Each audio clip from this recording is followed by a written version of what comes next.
Our conversation with Parkland, Florida mass shooting survivor David Hogg continues our team coverage tonight.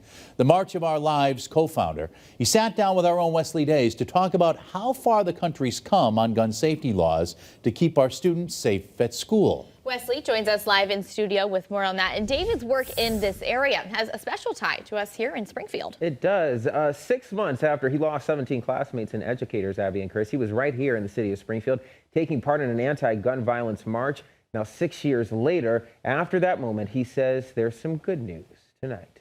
We had the audacity to believe that change was possible. David Hogg knows firsthand the pain a bullet can bring. The Parkland, Florida high school mass shooting survivor made gun safety his mission with March for Our Lives. Just months into his own grieving, he was right here in Western Mass to see the pain of people his own age. 6 years ago, you were actually in Springfield at a march at Smith & Wesson, and you said something that I wanted to look at now 6 years later. We're not here to take any guns away. We're here to demand common sense and gun sense in America.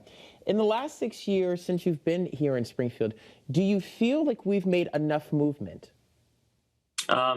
We've definitely not made enough movement as a country. Even when tragedy hits and the hope, fear of what happens when my child goes to school may still be around, work is still being done. We did change things. We passed the first federal gun law in 30 years. A law that has now been used. And what it did is it expanded background checks for people under the age of 21 buying guns like the AR-15. David adds, we've got to start with questions to get the answers we all want. Why does somebody want to kill somebody else in the first place? And for different instances of gun violence, that looks different. Sometimes that's going to look like addressing the poverty that drives gun violence. Other times it may look like addressing the mental health system. We can't jump to conclusions either. The spread of misinformation about Monday's latest act of deadly gun violence in America led to one question.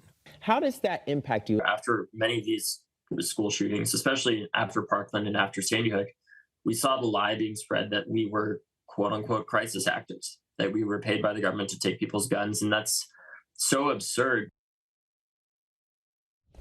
On top of stopping the spread of misinformation and lies, we're 1,000 miles away from this nation's latest mass shooting. But David says there are things we can do right here in the Bay State to support our fellow Americans in Wisconsin. That's tonight at 6. Reporting live in studio, Wesley Days, Western Mass News. Thank you, Wesley. Be sure to stay up to date with new developments on this shooting.